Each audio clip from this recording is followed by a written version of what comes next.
हाय मित्रांनो, मी डॉक्टर विश्वेश्वर. आज एक छान अनुभव आपल्याबरोबर शेअर करावासा वाटतोय, म्हणून हा मी व्हिडिओ बनवतोय. कालच एक पेशंट आली होती. एक 2-3 महिन्यापासून आपल्याकडं ट्रीटमेंट चालू होती दोघांचीही. पती पत्नी दोघांचीही ट्रीटमेंट चालू होती. लग्नाला जवळजवळ 4.5 वर्ष झाली होती आणि 2-3 ठिकाणी ट्रीटमेंट घेऊनसुद्धा त्यांना अपत्यप्राप्ती होत नव्हती.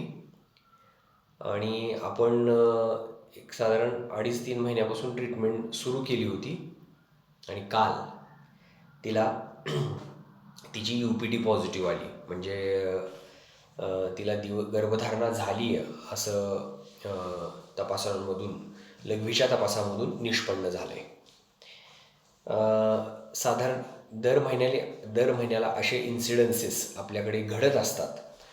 परंतु हा अनुभव तुमच्याबरोबर शेअर करावासा का वाटला, की या पेशंटचा एक आनंद फारच वेगळा होता. भयंकर आनंदी आणि एवढी हे झाली होती की तिचा आनंद गगनात मावेनासा झाला होता. असे तिचे एक्सप्रेशन्स होते, तिचं हास्य होतं वगैरे वगैरे. आणि तो अनुभव मी आणि आमच्या मॅडमनी स्वतः पाहिला. आणि एक गोष्ट लक्षात आली की तुम्ही जे काम करताय, तुम्ही ज्या क्षेत्रामध्ये काम करताय, ते तुमची पॅशन असली पाहिजे. ओके. पहिल्यापासूनच, जे की ॲक्च्युली माझ्या आईवडिलांनी सुद्धा कधी डॉक्टर व्हायचं आहे असं सुचवलं पण नव्हतं, फोर्स तर करायचं लांबच राहिलं. ओके. म्हणजे ही पहिल्यापासून आमची पॅशन. आणि ती पॅशन जर का समजा या समाजामधला काही डिफेक्ट असेल, म्हणजे काही कमतरता या समाजामध्ये आहे. ओके. सर्दी, ताप, खोकला या तर काही कॅज्युअल गोष्टी आहेत, जनरल गोष्टी आहेत. पण ज्या ज्या कॉमनली ट्रीट होत नाहीत, बऱ्याच अडचणीचे विषय आहे. पेशंटचे काही असाध्य आजार असतील किंवा या प्रॉब्लेमसारखे, की काही अडचणी येतात आणि फिजिकल किंवा मेंटल अडचणी येतात आणि पेशंटला, जोडप्यांना गर्भधारणा होत नाही. हे जे निश आहे, हे आम्ही जे हातात घेतलेलं आहे, त्याचा बऱ्यापैकी सक्सेस रेशो गेल्या 10 वर्षामध्ये चांगला सक्सेस रेशो आहे. आणि सगळ्यात महत्त्वाचं, हा म्हणजे समाजामध्ये याची एक पोकळी आहे अशा प्रकारच्या केसेस ची, की यांचा सक्सेस रेशो फार कमी आहे. पण सगळ्यात महत्त्वाचा, आम्ही कुठल्याही प्रकारचा आर्टिफिशियल, कुठल्याही प्रकारचे कृत्रिम गर्भरोपण वगैरे या क्रिया करत नाही. आमचा नॅचरल म्हणजे नैसर्गिकरित्या ट्रीटमेंट देऊन स्वतःच्या स्पर्म आणि स्वतःचं पुरुष बीज आणि स्वतःच्या स्त्री बीज याच्यातून गर्भधारणा होण्याचा जो सक्सेस रेट आहे, तोच आमचा जास्त आहे, भरपूर आहे. आणि त्याच्यामुळे आम्हाला याच्यामध्ये आनंद काय आहे, की आम्ही समाजामध्ये कुणाला तरी लोकांच्या आयुष्यामध्ये आम्ही व्हॅल्यू ॲड करतो. ओके. आणि ज्यावेळी तुम्ही अशा प्रकारच्या क्षेत्रात असता, की तुम्ही लोकांच्या आयुष्यामध्ये एक व्हॅल्यू ॲड करता, तर ते मात्र तुम्हाला एक वेगळंच आनंद देऊन जातं आणि ते फार लाँग टर्म टिकतं. ओके. फार लाँग टर्म टिकतं. आता बरेचसे काही इन्सिडन्सेस या एक महिनाभरामध्ये आमच्या गावामध्ये आणि आमच्या एरियामध्ये तर ऐकायला मिळतात, की असे लोकांनी कुठल्या तरी अशा घाणेरड्या क्षेत्रामध्ये 70-80 लाख रुपये गमावले वगैरे वगैरे.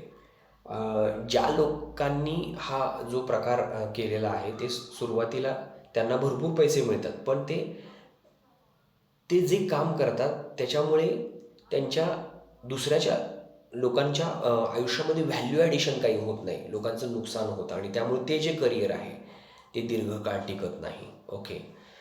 पण ज्या क्षेत्रामध्ये तुम्ही काम करता आणि ज्या क्षेत्रामुळे, ज्या फील्डमध्ये तुम्ही लोकांच्या आयुष्यामध्ये एक व्हॅल्यू ॲडिशन करता, त्यांच्या आयुष्यामध्ये काहीतरी बदल घडवून आणता, ते फील्ड कधीही, ते करिअर तुमचं कधीही संपत नाही.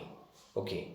आणि त्या करिअरमध्ये, त्या फील्डमध्ये तुम्हाला एक प्रकारचा आनंद, एक प्रकारचा मान, पैसा हा तर दुय्यम गोष्ट आहे. म्हणजे अगदी सरळ मार्गाने सुद्धा कमवता येतो आणि दुय्यम मार्गाने पण कमवता येतो. परंतु याच्यामध्ये जे काही हे कॉम्बिनेशन आहे, एक काम केल्याचं समाधान, आनंद, लोकांच्या आयुष्यामध्ये एक व्हॅल्यू ॲडिशन, ओके, आणि आपलं आवडतं फील्ड, या गोष्टीमुळे एक वेगळाच आनंद मिळतो आणि हा दीर्घकाळ टिकणारा आनंद असतो. म्हणून प्रत्येकाने अशा प्रकारचंच फील्ड निवडलं पाहिजे की ज्याच्यामुळे काहीतरी लोकांच्या आयुष्यामध्ये काहीतरी फायदा झाला पाहिजे, त्यांचं आयुष्य हे पॉझिटिव्हली बदललं पाहिजे. अशा प्रकारचं क्षेत्र प्रत्येकाने निवडलं पाहिजे आणि तेही क्षेत्र असं असावं की ते स्वतःच्या आवडीचं असलं पाहिजे, म्हणजे ज्याच्यामध्ये आपण इनोव्हेशन्स करत राहू.